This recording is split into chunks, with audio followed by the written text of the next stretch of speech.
This isn't just about sleep. It's about Feng Shui gone wrong. Because you trusted the moon too much. You wanted wealth, clarity, protection. But what you got was insomnia, dreams you can't explain, and money just slipping through the cracks. That keychain on your purse might be the reason you're wide awake and still broke. This isn't spiritual. This is personal. So, I used to keep mine on me everywhere. I mean, it's Labradorite, right? Intuition, moonlight, protection seemed like a no-brainer. But night after night, I kept waking up, like my brain was still working in my sleep. Dreams that didn't make sense. Money felt off. Nothing was really wrong, but nothing was flowing either. I thought maybe it was just me, or hormones, or stress. But then I started noticing the pattern. Always worse after the full moon. Always tied to that one charm. What if it wasn't me? What if it was timing? In Feng Shui, flow is everything. And when the timing's off, even the right charm can block your qi. Before we begin, just take one breath. You don't have to fix anything right now. Just be here. If your sleep's been weird, your money's stuck, and your gut's gone quiet, maybe it's not you. Maybe it's your flow. Comment below. I'm finding my flow. This is part of a gentle series. Stay to the end. The shift might be smaller than you think. So tell me why on the night you're supposed to feel most magical, you end up tossing and turning like a kid before a math test? The full moon doesn't always amplify your gifts. Sometimes it just turns the volume way too high. And Labradorite? It doesn't filter, it absorbs everything. Here's the thing. We've been told over and over full moon is the time.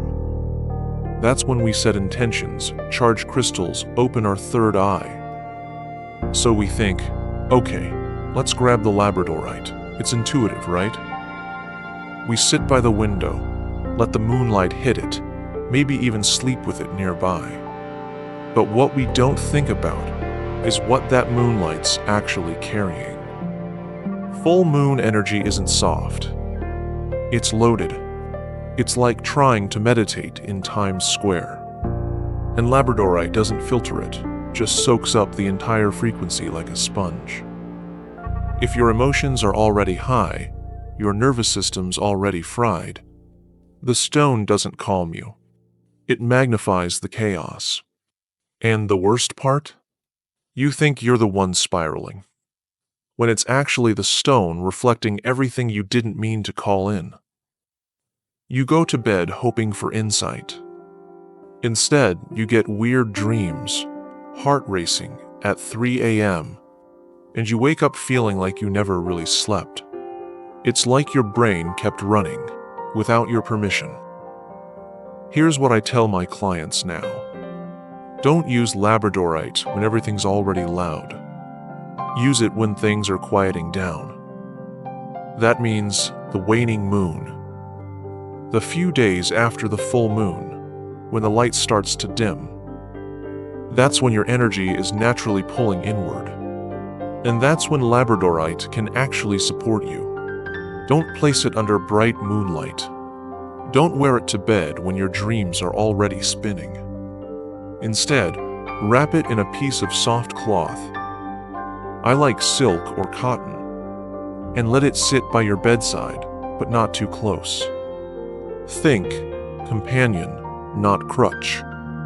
And if you do want to sleep with it, choose just one night, when you're already feeling grounded. Don't use it to fix chaos. Let it be part of your rest, not your rescue. There's this woman I worked with last fall. Single mom, 2 kids, used to run her own Etsy shop from home. She told me she'd been sleeping with her Labradorite every full moon for years. "It's supposed to help me dream clearer," she said. "But lately I just wake up anxious. Like I saw stuff, but it didn't help me, it just made me tired." At first, she thought it was her hormones, then her mattress, then maybe something wrong in her chart. But the timing kept matching the moon. So we tried one small change. She stopped using the stone during full moon altogether. She started wrapping it in a blue cloth on those nights, and only brought it out when the moon was waning, when she felt her own mind quiet down. And you know what? She didn't just sleep better. Her Etsy sales started going up too. Not by a lot, but steadily. And she said, "It's like I finally made space." And the space called something good back. She didn't text me with fireworks or anything. Just a quiet message, like, "I don't wake up tired anymore. And my thoughts don't feel like strangers." Her mornings got slower, but in a good way. No rush, no weird dream residue. And she started saying no more. Not to big things. Just the tiny ones that used to drain her without her even noticing. It's like something in her finally got clear. Not every glow is guidance. And sometimes, the timing isn't wrong. You just never ask the stone what it's been carrying for you. You keep asking the stone for clarity, but never once ask what it's holding from last month. You think it's your intuition that's foggy, but sometimes it's not you. It's the stone, still soaked in last week's heartbreak, or your friend's panic from that call you took while holding it. Here's the thing no one tells you about crystals. They don't just receive your energy, they keep it. And with Labradorite, that's even more true. Because it's not just some pretty rock. It's a stone of memory. But most people, they wear it, sleep with it, toss it in their bag next to their phone and receipts. They talk to it, cry near it, and then they never clear it. Never reset, never ask, "What has this thing absorbed from me?" I've seen folks carry Labradorite that's picked up 3 full months of emotional residue. From arguments, panic, overthinking, weird dates, loss, grief, caffeine crashes. And the worst part is, they keep using it to try and hear their intuition. But that's like trying to listen to your own voice through a hallway full of echoes. Of course, it's going to sound confusing. That's why you feel off. You meditate, but end up more confused. You ask for signs, but everything contradicts itself. Nothing lands. Because you're not reading your energy. You're reading buildup. Okay, here's what I do now, and I tell all my clients this. Don't just wear the stone and expect it to do its thing. Treat it like you would your favorite hoodie after a long day out. It needs to be aired out, washed, folded gently. Start by rinsing your Labradorite under cool, running water. Not salt, not sun, just plain water. Think of it like washing off old conversations and moods it never meant to keep. Then, wrap it in a clean cloth. I use a soft cotton napkin from an old dinner set. Doesn't have to be fancy, just clean. Place it on your windowsill overnight, somewhere the moon isn't blaring on it. It's not a recharge night, it's a detox night. Got a backyard? Even better, let it touch actual ground. A patch of soil, the edge of a potted plant, doesn't matter. Just let it connect to something that doesn't ask anything from it. And here's the hardest part for most people.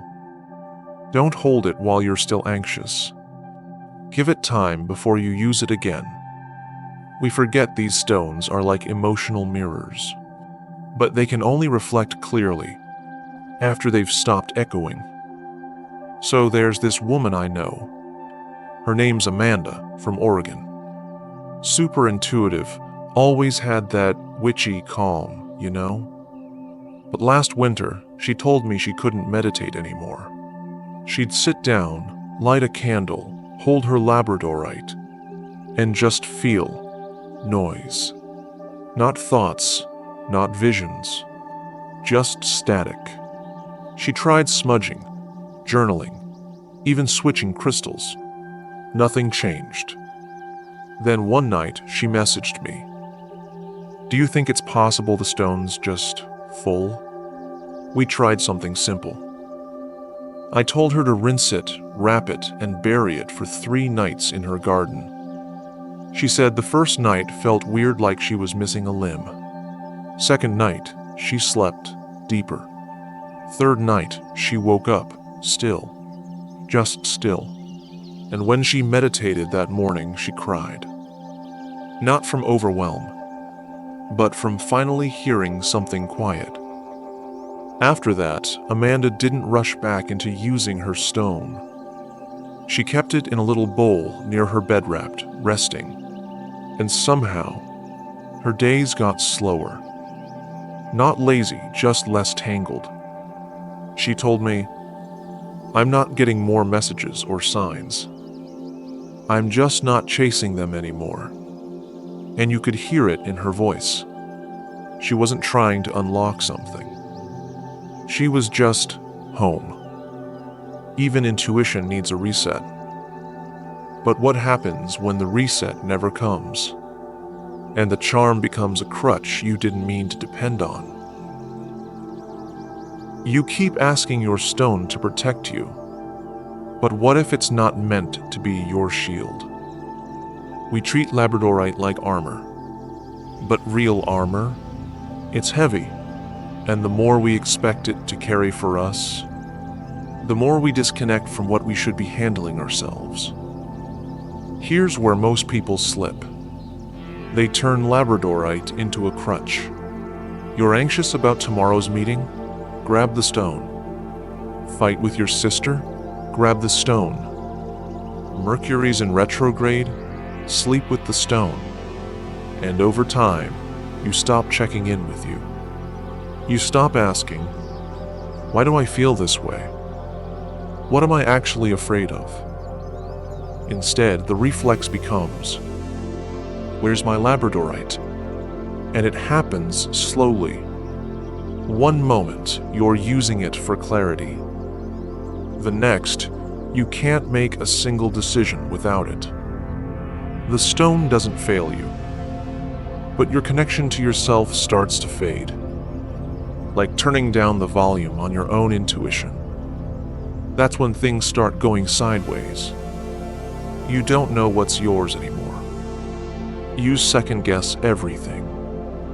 You get messages that feel scrambled, like a text from a number you blocked. And then you think, why is the stone not working? But it's not the stone. It's the way you're using it to avoid being present.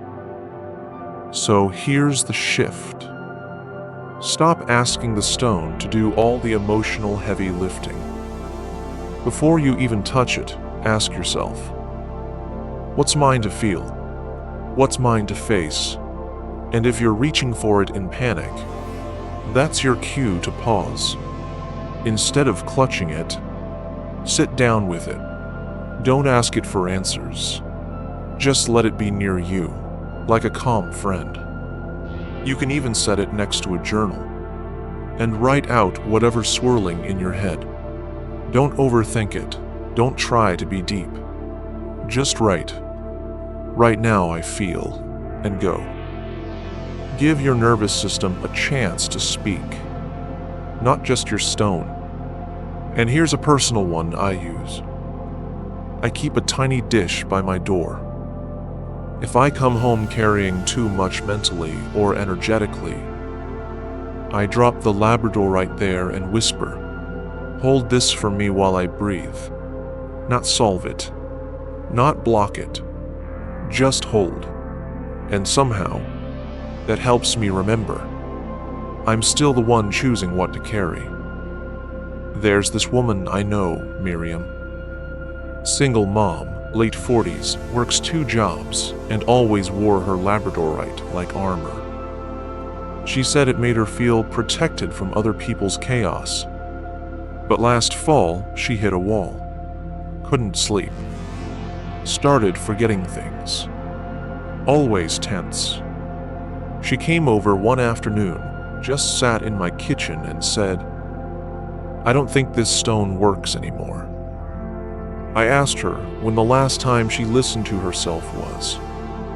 Not her podcast, not her tarot, herself, and she got quiet. So we tried a simple thing. For 1 week, she kept the stone nearby but didn't hold it. She journaled instead. At first, she wrote nonsense lists, receipts, chores. But by day 5, the page read, "I'm afraid if I stop holding it, I'll fall apart." And just writing that broke the spell. She didn't fall apart. She finally felt like herself again. Miriam didn't stop using Labradorite. She just stopped needing it every second. Now, it's something she chooses to wear, not something she clings to. And when I asked her how she knows when to carry it now, she smiled and said, "When I feel clear enough that I don't need it. That's when I let it join me." That's the difference. It's not your life raft. It's your reflection. Your power doesn't live in a charm, but if you give it all away, even to something sacred, what's left for you to trust? You wanted more clarity, but now you're wide awake at 3 a.m., heart racing, eyes dry. Labradorite opens your channels, yes, but if you don't set boundaries, you're not more intuitive. You're just overwhelmed. This one's sneaky because it feels spiritual. You want to grow your intuition, right? You read somewhere that Labradorite activates insight, so you start doubling down. You wear it all day. Sleep with it under your pillow.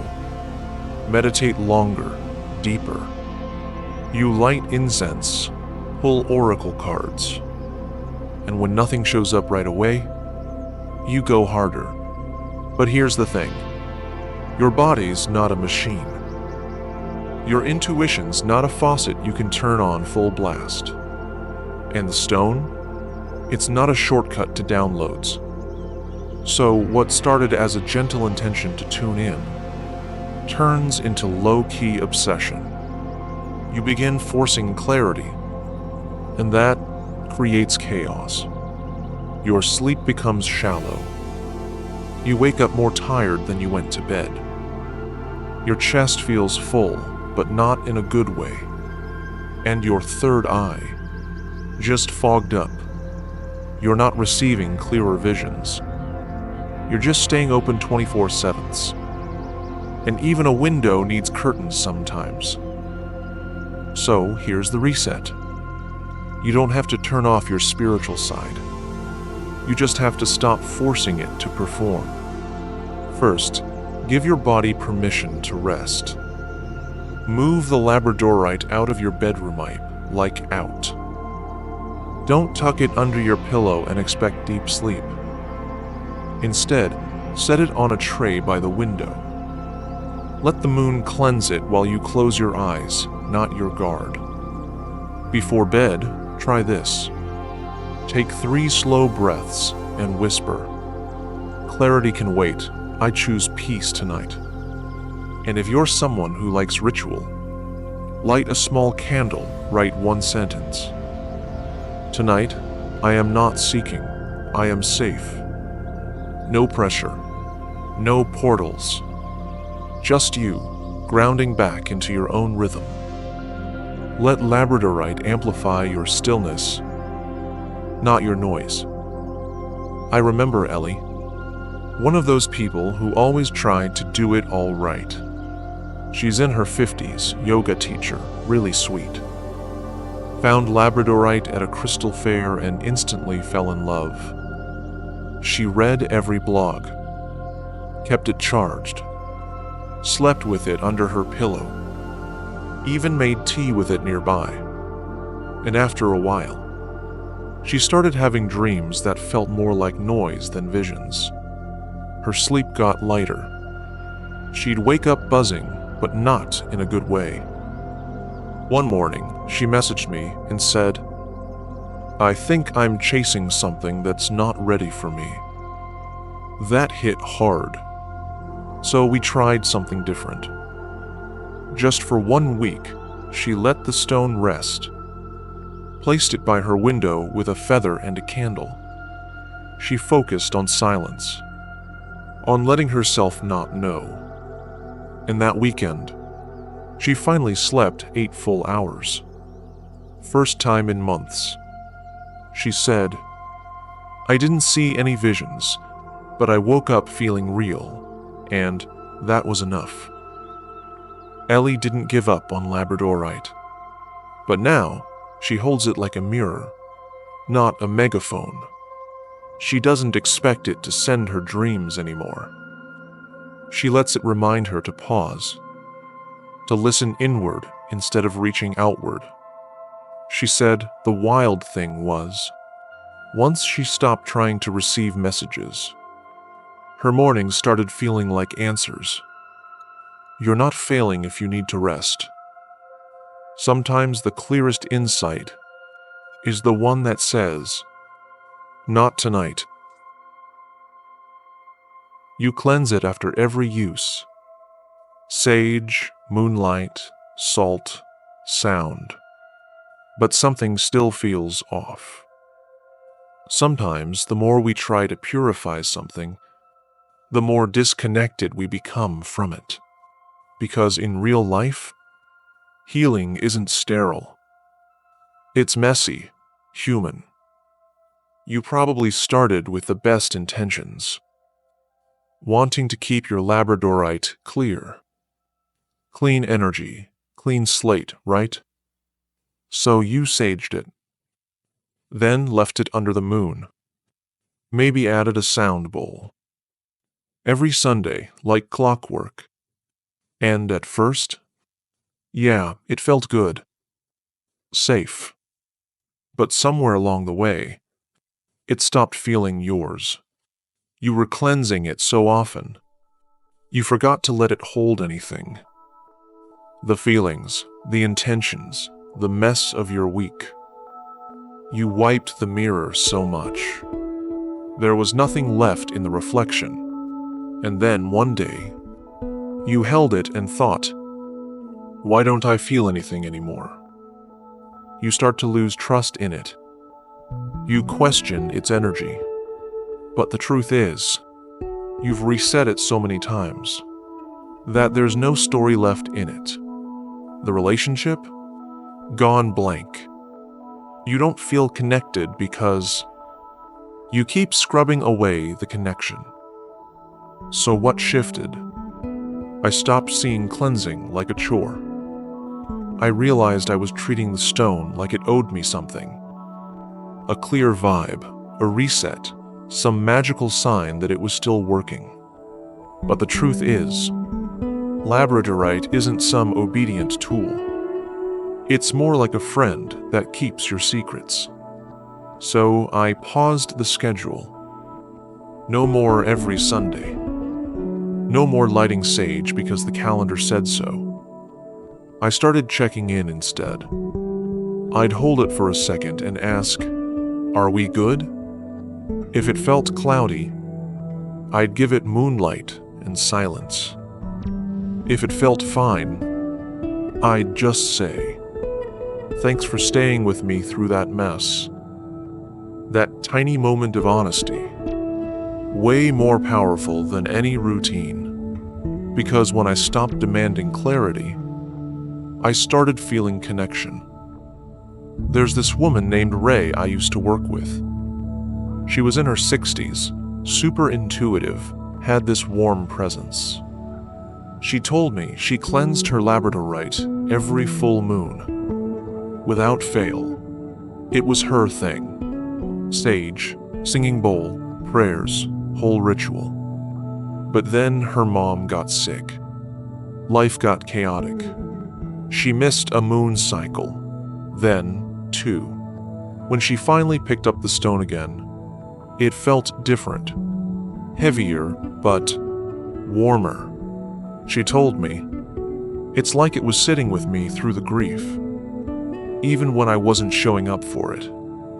That's when she stopped cleansing on a schedule. She started listening instead, feeling instead of fixing.